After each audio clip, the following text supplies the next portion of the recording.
In the final moments before the Helixian star cruiser Obverus disintegrated into a gravity well of its own making, archivist Zener 9 did what no Helixian had ever done. He spoke a word not from his memory banks, but from a dream. The crew watched, frozen in reverent silence, as Zener's bioluminescent lips formed a sound that had no equivalent in their libraries. Bibliotheca, he said, then died, his neural lattice unraveling into the void. Across the quadrant, that final utterance shattered protocol. The Helixians were not sentimental creatures. They measured life in calculations, remembered nothing that could not be deduced, and deemed individual memory a hazard to collective reasoning. But Zener 9 had been a senior lexical architect. If he had chosen a non-procedural term at the point of death, it warranted investigation. Within a week, Bibliotheca became the most viral lexical anomaly ever recorded by the central synaptic net.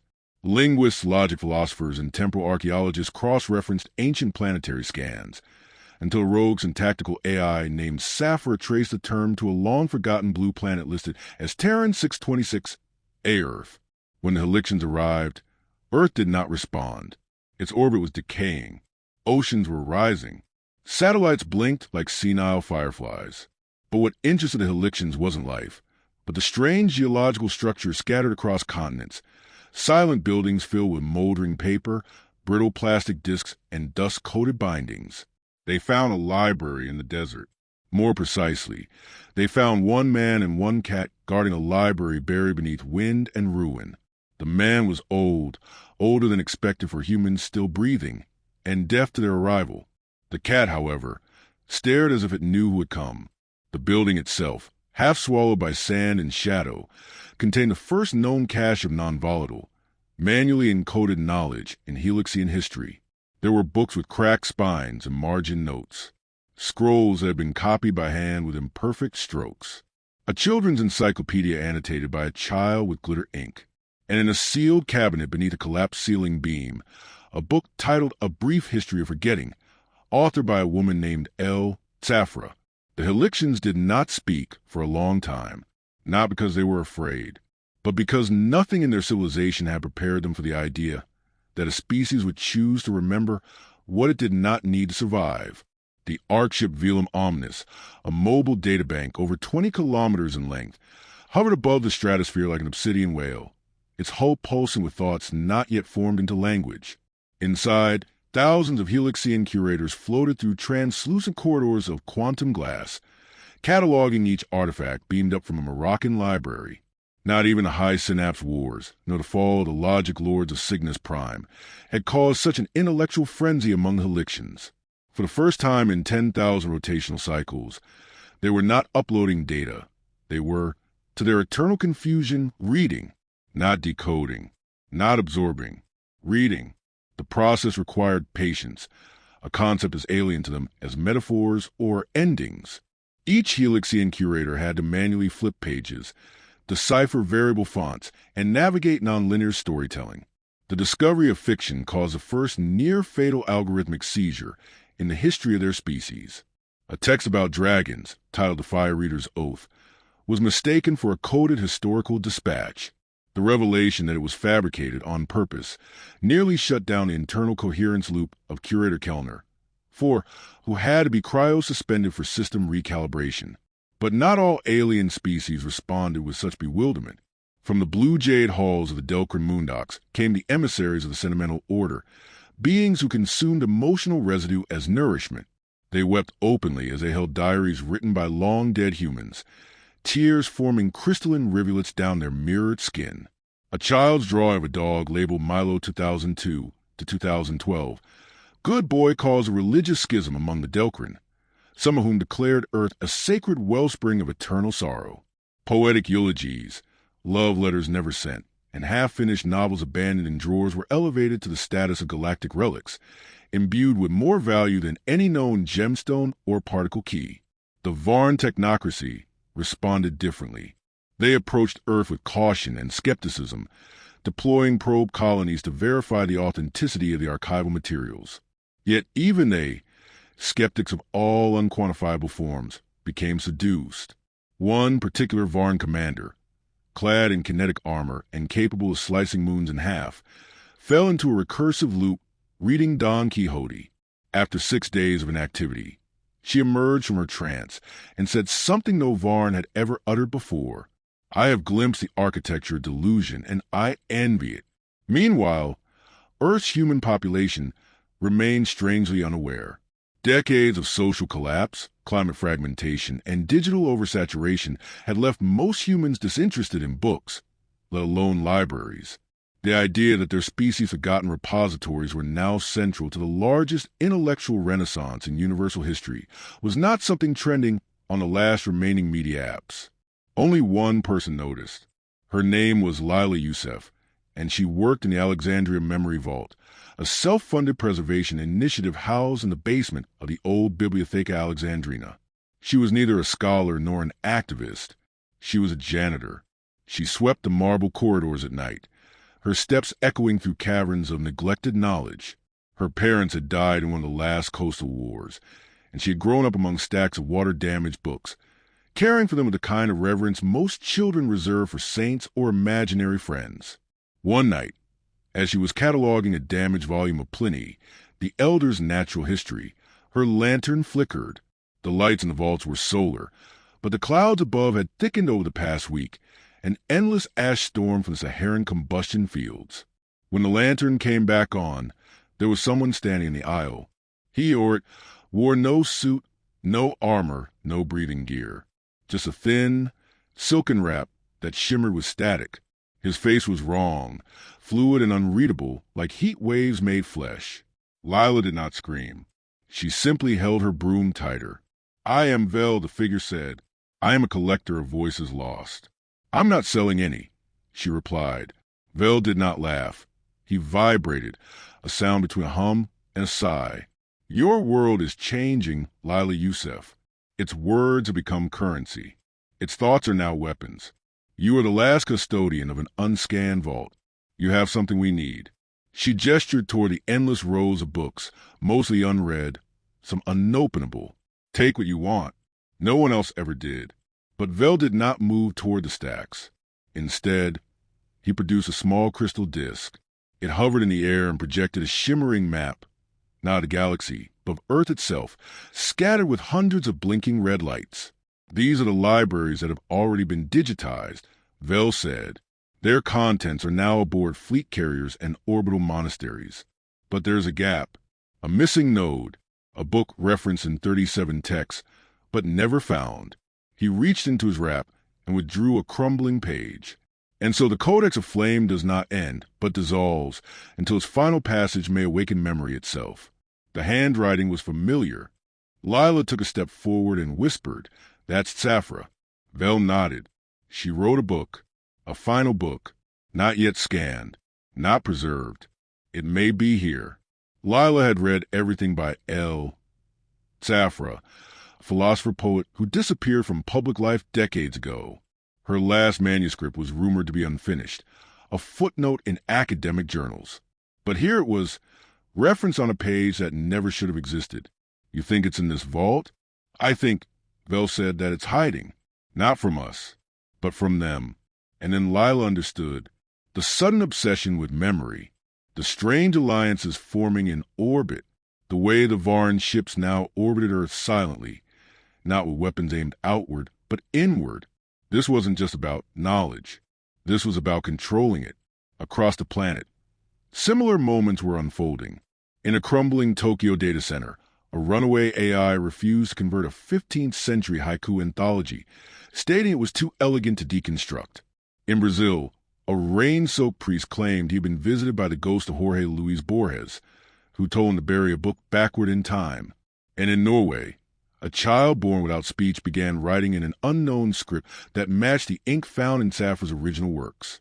The Codex of Flame was real, and it was sentient, not a book in traditional sense, but a metatextual event, seated across libraries and minds and pages. It grew in the gaps between interpretations, evolved with each retelling, and eluded any attempt at total preservation. It was designed not to inform, but to awaken. And it had chosen Earth because Earth had invented something no other civilization had. The desire to remember imperfectly. Not fact, but story. Not data, but metaphor. Not permanence, but longing. The Helixians, upon realizing this, convened an emergency encryption forum. They had made a grave error.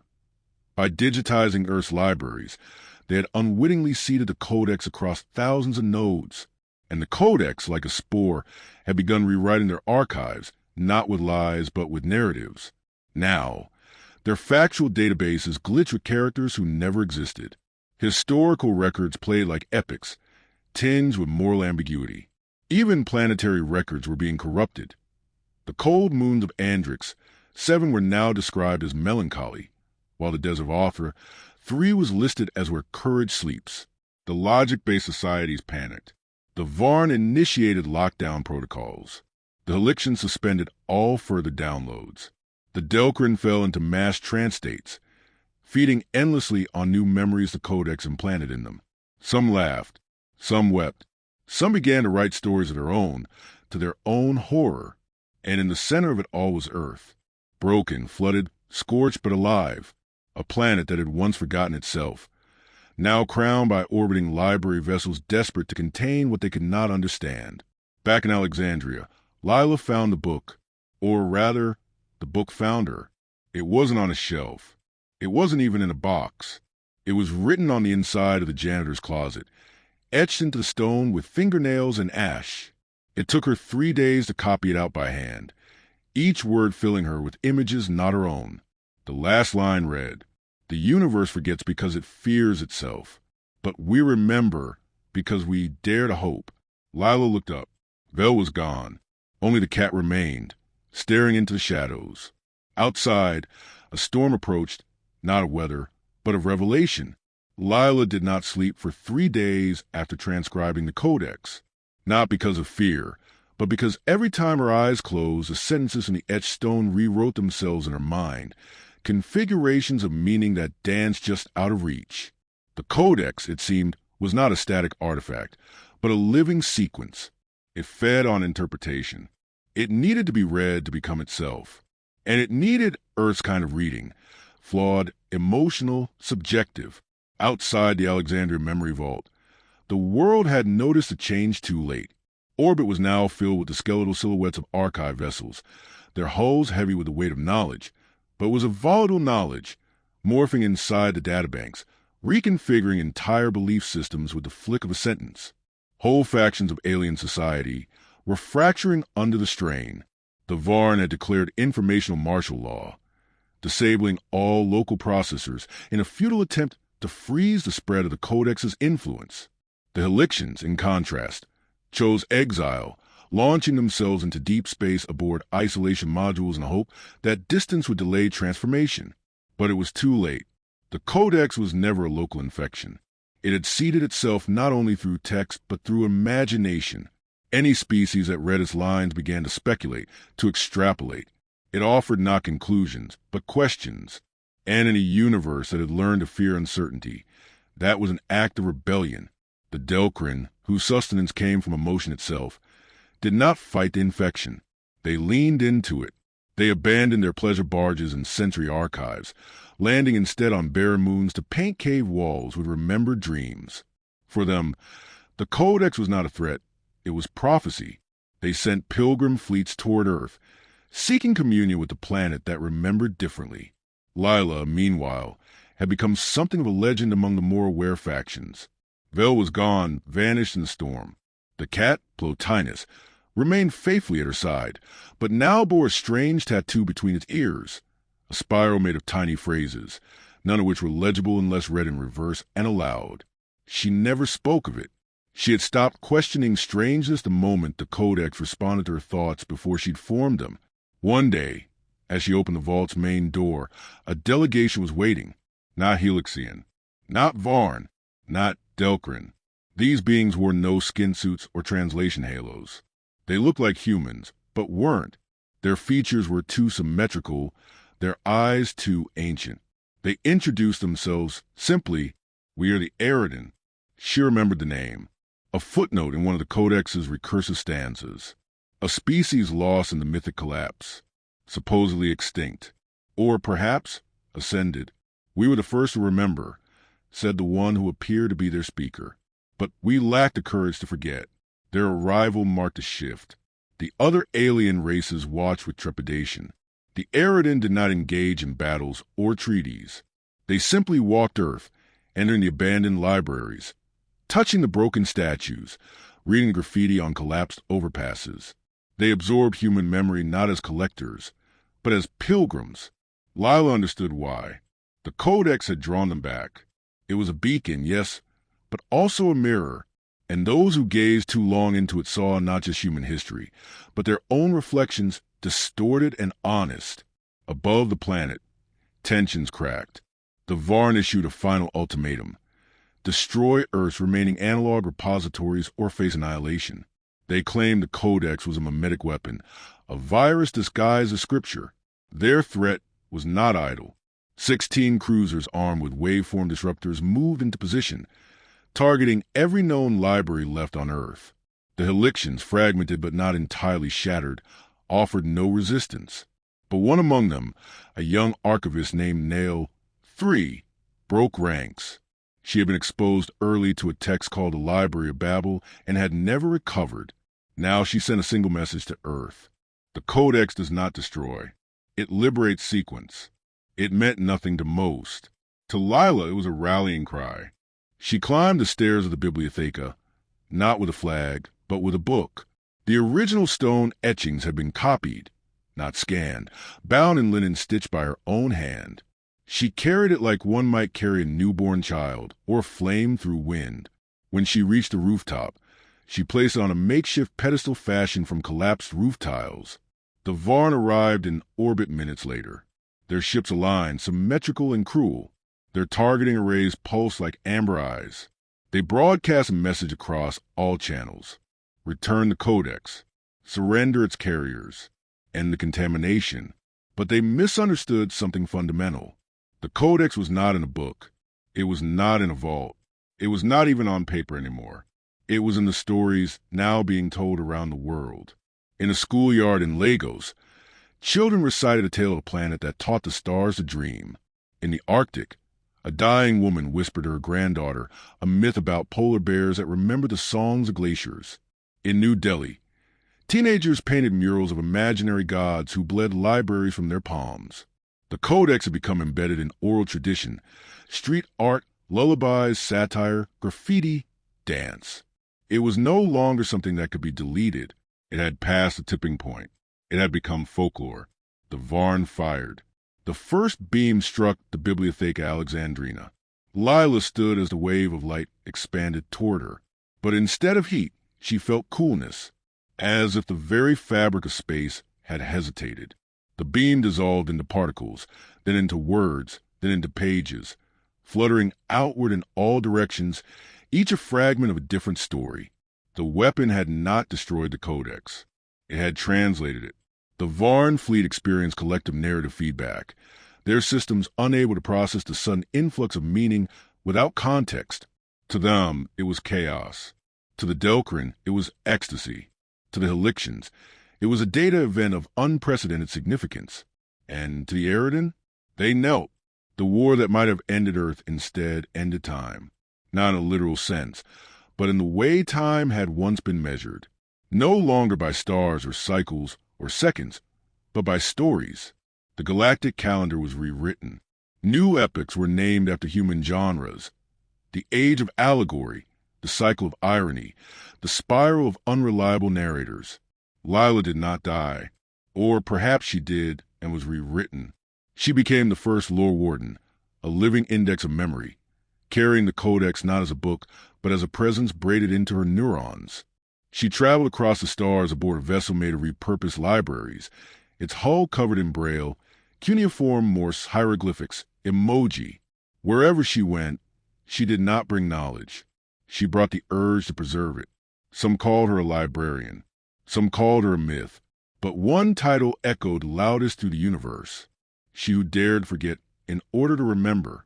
And so, Earth became not a conquered world, but a protected one. Not for its resources or technology, but for its capacity to remember wrongly, to misquote, to misinterpret, to let truth shimmer through the cracks of invention. For it was in those cracks that the light got in, and somewhere, perhaps everywhere, the Codex continued to write itself. Not in ink, not in binary, but in the space between a child's question and a grandmother's smile, in the silence before a bedtime story begins, in the way two species with no shared tongue might sit beside one another, not speaking, and still somehow understand. Because, in the end, the Galactic Archive was never a place. It was the moment a story was told, and someone chose to listen,